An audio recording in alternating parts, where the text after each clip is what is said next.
Hello and welcome back. We're going to do another breakdown analysis of a Polyphia track. This one is Goat and it's been recommended a few times for me to have a look at this, so let's just get stuck into it.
It's a great introduction there. It's one of the most well-known riffs of our time, I think. It's got such an interesting movement to it. It's using the harmonic minor scale.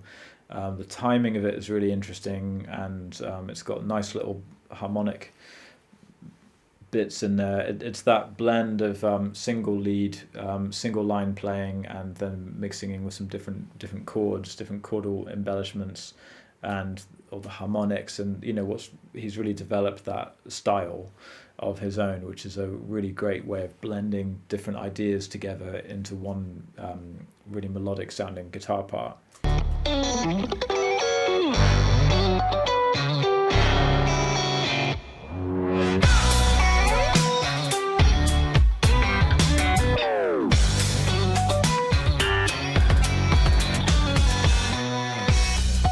And the sort of start-stop approach of the drums is really great there, so it's got a really nice rhythmic flow to it, but it just creates that anticipation because he's kind of holding back a little bit. And there's a brilliant moment where the drums kind of come in a bit later than what you'd expect as well. I always really appreciate that part.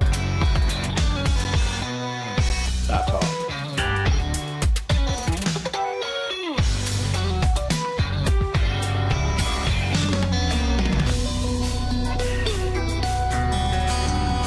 Great here how it becomes much more spacious and more ethereal sounding.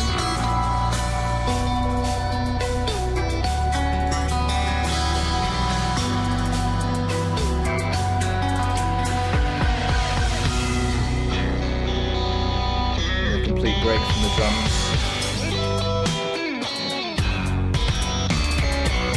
Yeah, so it just keeps it sounding like you're not quite sure what's going to happen next because of these just kind of breather moments where they put in there. Just as it's starting to pick up more of a groove, then it becomes more kind of spacious sounding, and then the drums completely drop out. I mean, it's so unusual in I don't know if you can call this really rock anymore. I mean, it's all not even using distortion on the guitars, but it's unusual in a piece of guitar-based music like this for them to actually drop the dynamics down like this with like about a minute into it, and they're building up and then they completely drop down again, and the drums kind of slowly start to introduce the rhythm again. But it's unusual, so it really keeps you listening. You don't know what's going to happen.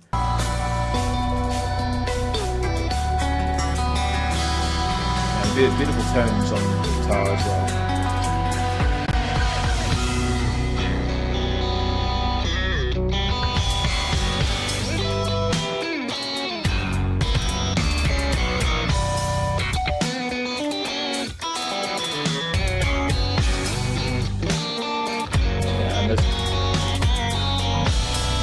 We're still in that harmonic minor, B harmonic minor sound, but it's really unusual how he's just putting in these little major chords at times. So he's playing on this one harmonic minor, but then he's got the major chords there, or there's one he uses that kind of sound,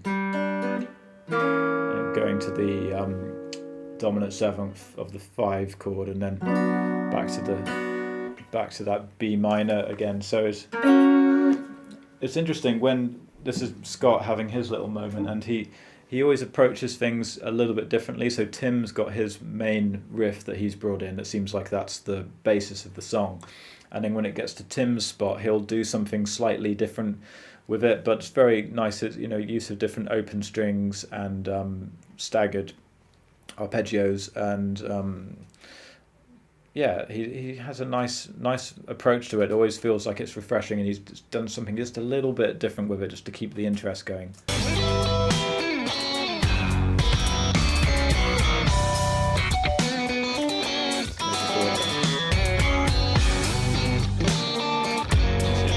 Really unusual to hear that.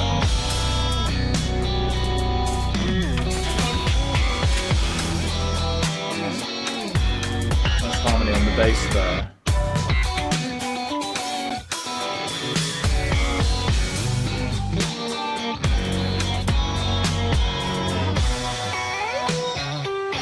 Yeah. Nice drum fills there.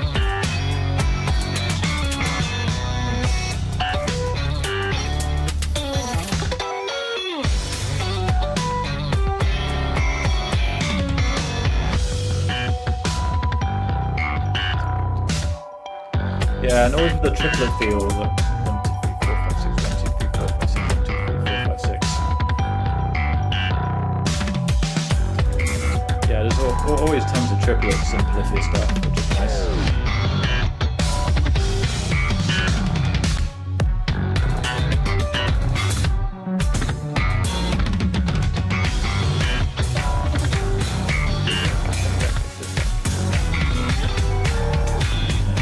Picking up something.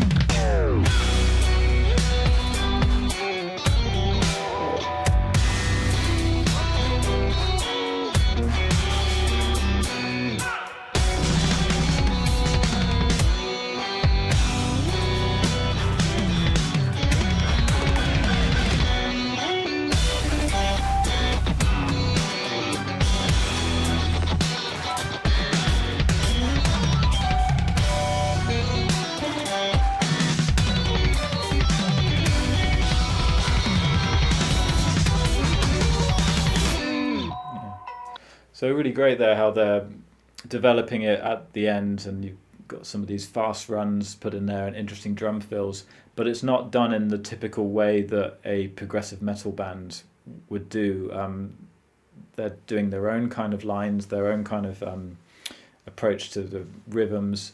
The accompaniment that they're doing, the drum solo just a little bit before this, and the drum solo had really nice accompaniment from the guitars and bass, where they're putting in those percussive elements in there. And it was one comment on one of my other Polyphia videos actually was saying that it's the strength of this is that they're going to have samples in there as well, and they've got percussion effects coming from the guitar and from the bass, and then the drums are obviously percussive. So you've got all of these different accents and these different percussive sounds all kind of mixed in together. So when you're hearing it, you don't really know where everything's coming from, but it works as just a complete the sense of cohesion between all the instruments is just really perfect.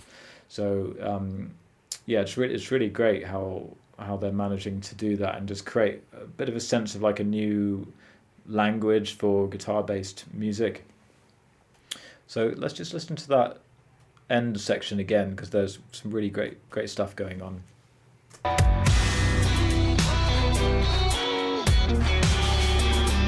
Well, I'm going to go back a bit more. I missed, there was this really handy guitar bit. Yeah, because I could feel there's a bit of like a build up coming through this drum solo, but then this song, it never kind of just flattens out. It never just gets to a point where it's like, right, now we're just going to fly. It always feels like they're kind of teasing you and just giving you a bit and then drawing it back and then giving you a little bit more and then drawing it back. It keeps the anticipation. Just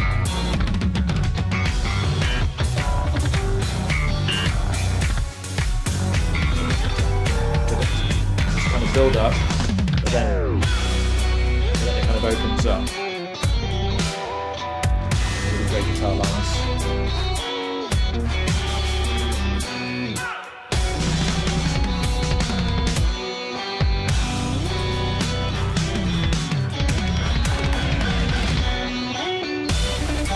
Yeah, nice breaks.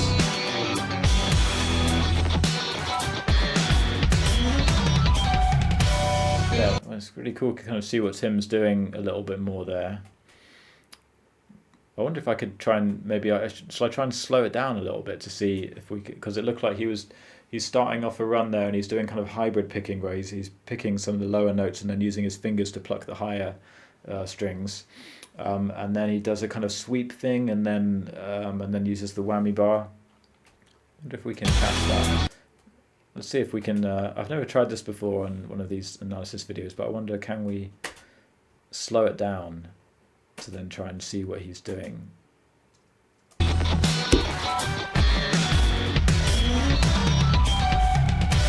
it's very, very quick, isn't it? But if you watch, you can see he's combining a few different techniques together. That's what I find interesting about Tim's lines, is that he's usually spreading it over a wide range of the instrument, so he's using the whole range of the instrument a lot of the time. And yeah, he'll be switching between picking, hybrid picking, sweep picking, and then putting the whammy bar in there. We could try and slow it down even more. It might kind of ruin it a little bit, but let's just see if we can slow it down even more, just so you can try and catch what he's doing.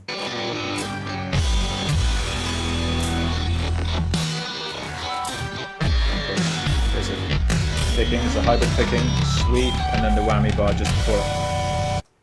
just before it pans away. So there's a lot of different things in there. It's not just pure alternate picking all the way through or pure legato all the way through. It's, you know, mixing a few different things together. Let's try one more time and then we'll just get back to normal speed to finish up.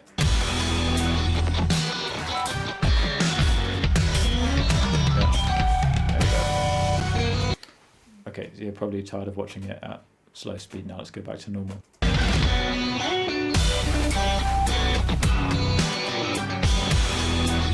here's that line.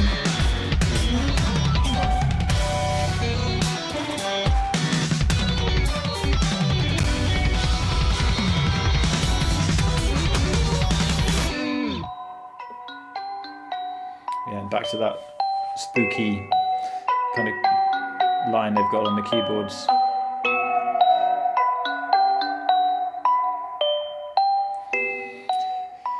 Yeah, I mean, it's just a bit of a game changer, isn't it, really? I think that